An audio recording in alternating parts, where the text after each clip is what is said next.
नमस्कार, स्वागत है आपका संसद टीवी की खास पेशकश में। मैं हूं कृति मिश्रा और आज हमारे साथ हैं बहराइच से लोकसभा सांसद डॉक्टर आनंद कुमार। सर नमस्कार, स्वागत है आपका संसद टीवी में। नमस्ते जी।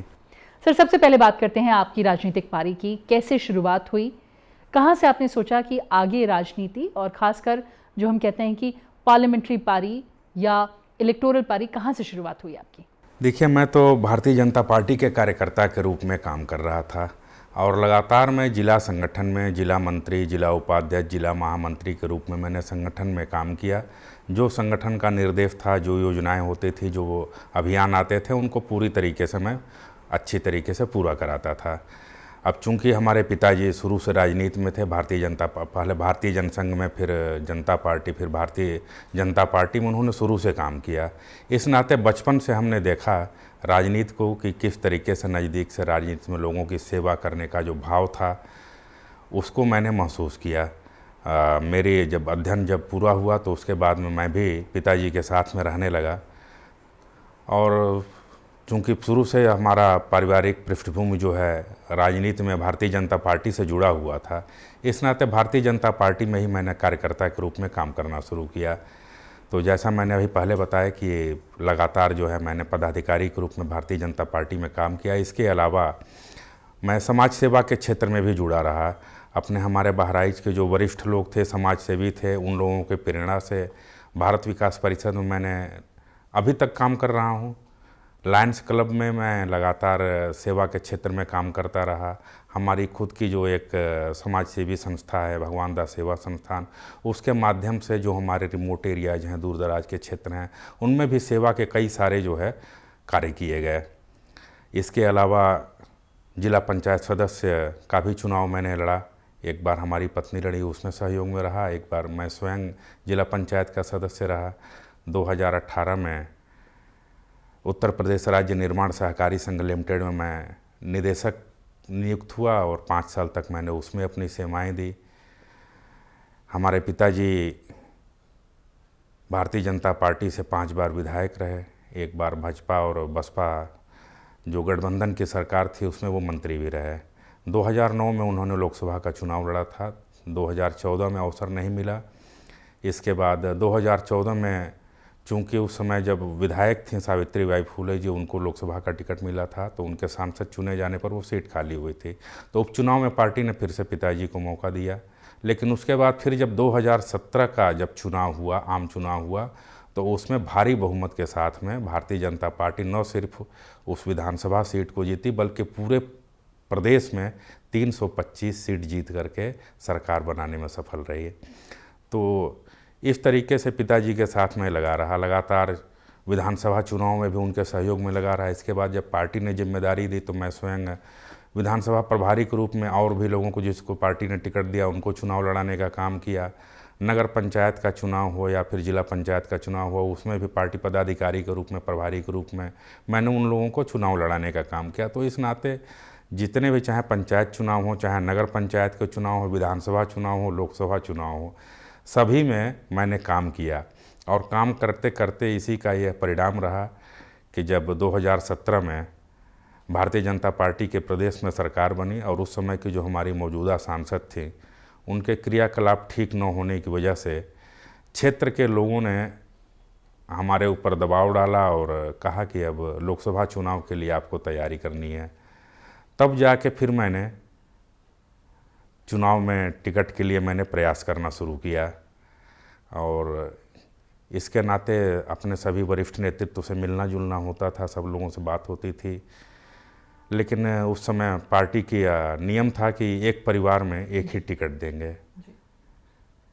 तो उस समय 2019 में पार्टी ने मुझे मना किया और हमारे पिताजी को 2019 में लोकसभा का टिकट दिया। वो चुनाव जीते और 1,28,000 मतों से बहराइच से विजयी रहे। तो मैं फिर 5 साल तक 2019 से लेकर 2024 तक पिताजी के सहयोग में लगातार और जनता के जो भी समस्या होती थी, जो उनकी आवश्यकता होती थी, उसके लिए मैं बराबर काम करता रहा। फिर जब 2024 में जब चुनाव का समय आया तो मैं संपर्क किया और एक बार फिर से प्रयास किया। तो जो हमारा वरिष्ठ नेतृत्व है, हमारे आदरणीय प्रधानमंत्री जी श्री नरेंद्र मोदी जी, हमारे राष्ट्रीय अध्यक्ष श्री JP नड्डा जी, माननीय अमित शाह जी, माननीय राजनाथ सिंह जी, हमारे उत्तर प्रदेश के यशस्वी मुख्यमंत्री आदरणीय योगी आदित्यनाथ जी, हमारे उत्तर प्रदेश के प्रदेश अध्यक्ष आदरणीय भूपेंद्र सिंह जी, सबका आशीर्वाद मिला और एक कार्यकर्ता के नाते पार्टी ने मुझे टिकट दिया, जिसके नाते हमारे क्षेत्र के कार्यकर्ताओं में बहुत अधिक उत्साह रहा। और इसका ये परिणाम था कि उत्तर प्रदेश की जो स्थिति बाकी सब क्षेत्रों में थी, उसका असर बहराइच में उतना नहीं हुआ। और हमारे कार्यकर्ताओं के उत्साह, उनकी ऊर्जा, उनकी निष्ठा, उनकी मेहनत और हमारे क्षेत्र की जनता के आशीर्वाद से 2024 में 64,000 वोटों से बहराइच संसदीय क्षेत्र जीतने का अवसर मिला। 2024 में जब शुरुआत हुई, पहली बार आप सदस्य बने संसद के, किस तरह का एक्सपीरियंस रहा? पहली बार जब आप संसद आए, कैसा आपने महसूस किया और किस तरह के बड़े अनुभव जो ज़िंदगी भर आपके साथ रहेंगे? काफ़ी अविस्मरणीय ये क्षण था और सबसे बड़ी सौभाग्य की बात थी कि हमारे भारत के यशस्वी प्रधानमंत्री आदरणीय नरेंद्र मोदी जी के साथ सदन में सदस्य के रूप में उपस्थित होकर कार्य करने का अवसर मिला। तो एक ऐसे महान राष्ट्रवादी, विकास के प्रति समर्पित, गरीबों के लिए, जन कल्याण के लिए समर्पित सोच रखने वाले जो हमारे महापुरुष हैं नरेंद्र मोदी जी, उनके साथ काम करना, उनके विचारों से प्रभावित होकर के अपने क्षेत्र के लोगों के लिए काम करना, उनको देखकर ही इतनी प्रेरणा और ऊर्जा मिलती है कि वही हमारे लिए कार्य करने का और क्षेत्र में विकास करने का बहुत बड़ा अवसर प्रदान करता है। आपने अपने क्षेत्र की बात की, अपनी कंस्टिट्यूएंसी की बात की। बहराइच एक बॉर्डर, हमारे नेपाल के बॉर्डर से लगता है, एक हम कह सकते हैं बॉर्डर की कंस्टिट्यूएंसी है। किस तरह के मुद्दे हैं और कैसे आप जो मुद्दे हैं उनको एड्रेस कर रहे हैं? देखिए, मेरा जो संसदीय क्षेत्र है बहराइच, यह उत्तर प्रदेश के तराई के क्षेत्र में बसा हुआ है और भारत नेपाल की सीमा पर स्थित है। आकांक्षी जनपद भी है, काफ़ी पिछड़ा हुआ क्षेत्र रहा है। लेकिन जो हम लोगों ने विकास देखा बहराइच में, वो 2014 के बाद से हम लोगों ने देखा कि किस तरह से विकास होता है। अगर 2014 के बाद से हम बहराइच की विकास की बात करें तो गोंडा से बहराइच तक रेलवे के ब्रॉड गेज का आमान परिवर्तन का काम पूरा हुआ। बड़ी रेलवे लाइन पर ट्रेनें चलनी शुरू हुई। हमारा जो लखनऊ से बाराबंकी, बहराइच, रुपईडीहा, नेपाल बॉर्डर तक का जो हाईवे था, जो पहले इतना क्षतिग्रस्त था, वो हाईवे बन करके तैयार हुआ। कृषि विज्ञान केंद्र नए बने। जो हमारे केले के किसान हैं उनके लिए बनाना टिश्यू कल्चर लैब स्थापित हुआ। भारत नेपाल बॉर्डर पर इंटीग्रेटेड चेक पोस्ट की स्थापना हुई, जिससे अब आसानी के साथ भारत और नेपाल के बीच में ट्रेडिंग होना बहुत आसान हो गया, काफ़ी सुविधाजनक हो गया। वहाँ पर बहुउद्देशीय कॉमर्शियल हब का निर्माण हो रहा है। केंद्रीय विद्यालय खुला, आश्रम पद्धति विद्यालय खुले, वहाँ पर संचालित हो गए। इसके अलावा और बहराइच से लेकर खलीलाबाद तक की नई रेलवे लाइन के लिए जो है काम शुरू हो चुका है। और अभी 1 साल के अंदर की बात करें तो बहराइच से नेपालगंज रोड, नेपाल बॉर्डर तक बड़ी रेलवे लाइन के निर्माण का कार्य पूरा हो गया। जल्द ही उस पर रेल यातायात का संचालन शुरू होने वाला है। इसी के साथ में बहराइच से जरवल के लिए नई रेलवे लाइन के लिए सर्वे का काम पूरा हो गया है। उसका DPR तैयार हो रहा है। उस पर भी अगर ईश्वर की कृपा रही तो बहुत जल्दी काम शुरू हो जाएगा। इसके अलावा जो हमारा, अभी मैंने आपको राष्ट्रीय राजमार्ग की बात बताई, जो 2 लेन का है बाराबंकी से बहराइच नेपालगंज तक का, वो अब 4 लेन होने की स्वीकृति मिल गई है। उसका DPR तैयार हो गया है। जो केंद्रीय विद्यालय पहले 8th क्लास तक का था, वो 10th तक हो गया है। आगे 10+2 होने वाला है। वहाँ पर स्कूल में इंफ्रास्ट्रक्चर का काम बहुत तेज़ी से चल रहा है, वो तैयार हो रहा है।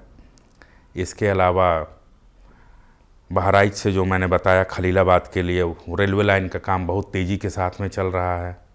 बहराइच से नानपारा होकर के मैलानी के लिए एक नई रेलवे लाइन के लिए सर्वे के निर्माण कार्य के लिए 3.5 करोड़ रुपए का आवंटन हुआ है। ये सर्वे का काम पूरा होने के बाद तराई के नेपाल सीमा पर जो है एक नई रेलवे लाइन हम लोगों को मिलेगी, जो पहले अभी तक मीटर गेज हुआ करती थी। उसी के पैरेलल में ये नई रेलवे लाइन बनकर तैयार होगी। तो इतने सारे तो विकास के कार्य हम लोगों को देखने को मिले। 2014 के बाद से हम लोगों को बहराइच में नया मेडिकल कॉलेज मिला।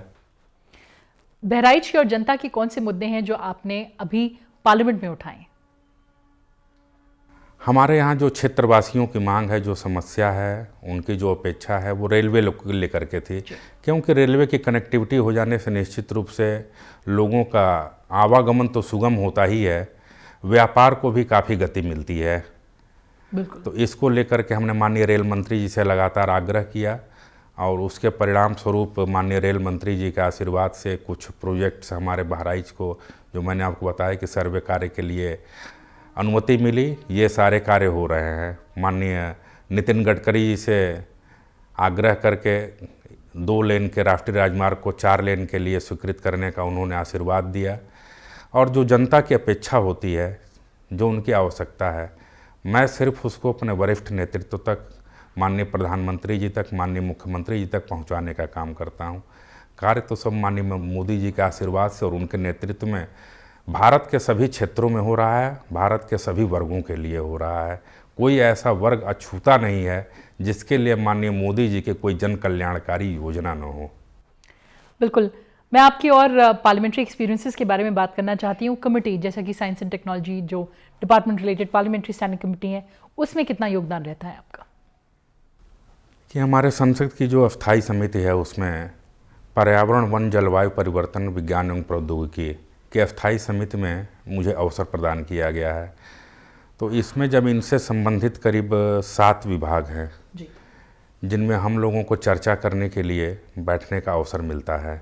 इसमें जो भी इस विभाग से संबंधित, जो उनके विकास से, उनकी आवश्यकताओं से संबंधित जो विभाग के द्वारा जो बातें आती हैं, हम लोग उसको माननीय अपने अध्यक्ष जी के माध्यम से संसद को प्रस्तुत करने का काम करते हैं। और मुझे जो विज्ञान प्रौद्योगिकी मंत्रालय के अस्थायी समिति में अवसर मिला, ये मेरे लिए बहुत बड़े सौभाग्य की बात है, क्योंकि इसके माध्यम से जितने भी इसमें विभाग हैं उसमें जाने का अवसर बहुत कम ही लोगों को मिल पाता है। बिल्कुल। आगे जाकर क्या रोड मैप है आपका बहराइच के विकास के लिए? देखिए, सबसे जो बड़ी बात है, जो जिसके लिए मैं राजनीति में हूँ, वो बहराइच के क्षेत्रवासियों की सेवा का है। और सेवा का भाव मेरा शुरू से रहा है। राजनीति तो अब अवसर मिला है तो कर रहा हूँ, लेकिन राजनीति के माध्यम से क्षेत्र के लोगों की, देश के लोगों की सेवा का एक बहुत बड़ा अवसर मिला है। मैं इसको ऐसे नहीं जाने दे सकता और इसके नाते मैं लगातार प्रयास करता रहता हूँ कि हमारे क्षेत्र के विकास के लिए क्या आवश्यक है, क्या हो सकता है, कौन कौन सी ऐसी परियोजनाएं हैं जो यहाँ पर लाई जा सकती हैं, उसको लेकर के मैं अपने माननीय मंत्री जी लोगों से मिलता रहता हूँ, उनसे आग्रह करता हूँ। उनके निर्देश पर उसकी कार्यवाही भी होती है, उसकी रिपोर्ट्स आती हैं, उस पर आगे जो संभव जितना हो पाता है उतना हमारे क्षेत्र के लिए विकास के कार्य मिलते भी हैं। बिल्कुल। और चलते चलते जनता के लिए क्या आपका संदेश है बहराइच की जनता के लिए? मैं बहराइच की जनता से सदैव कहता हूं कि बहराइच के विकास के लिए जो आपका सुझाव हो वो आप हम तक सदैव पहुंचाने का काम करें और उन्हीं के सुझाव को हम आगे ले जा करके अपने वरिष्ठ नेतृत्व को, माननीय प्रधानमंत्री जी, माननीय मुख्यमंत्री जी तक पहुंचाएंगे, जिससे हमारे जो बहराइच जनपद है ये आकांक्षी जनपद से निकल करके विकसित जनपदों की श्रेणी में आ सके, हमारा बहराइच भी विकसित बहराइच बन सके और विकसित बहराइच आत्मनिर्भर भारत में अपना पूरा योगदान कर सके। यही मैं अपने बहराइच के क्षेत्रवासियों से आग्रह करूंगा कि वो सभी लोग इसमें अपना सहयोग प्रदान करें। बिल्कुल, हमें भी यही आशा है। बहुत बहुत धन्यवाद संसद टीवी से बात करने के लिए। धन्यवाद जी।